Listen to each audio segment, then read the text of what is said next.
தேனியில் வனத்துறையினரின் தடையை மீறி நாம் தமிழர் கட்சியின் தலைமை ஒருங்கிணைப்பாளர் சீமான் மாடு மேய்க்கும் போராட்டத்தில் ஈடுபட்டார்.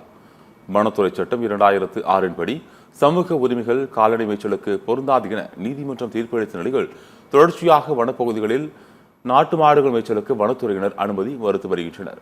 இது தொடர்பாக வனத்துறையினருக்கு மாடு மேய்ப்பவர்களுக்கும் தொடர்ச்சியாக பிரச்சனைகள் இருந்து வந்தது. இந்நிலையில் கால்நடைகளுக்கான மேய்ச்சல் நில உரிமை கோரி தேனி மாவட்டம் போடி அருகே மாடு மேய்க்கும் போராட்டம் நடத்தப்படும் என சீமான் அறிவித்திருந்தார். அதன்படி கரட்டுப்பட்டி பகுதியைச் சேர்ந்த 3000க்கும் மேற்பட்ட மாடுகளுடன் முந்தல் அருகே அடவுப்பாறை பகுதிக்கு சென்ற சீமான் அங்கு வனத்துறையினரும் சிறிது நேரம் பேச்சுவார்த்தையில் ஈடுபட்டார்.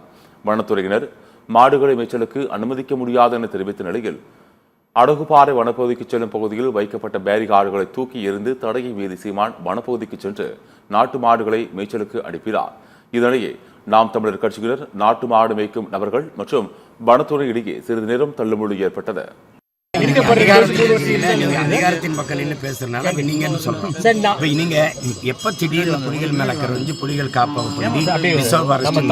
நான் இந்த மாதிரி நேரம் மாடு மேயுது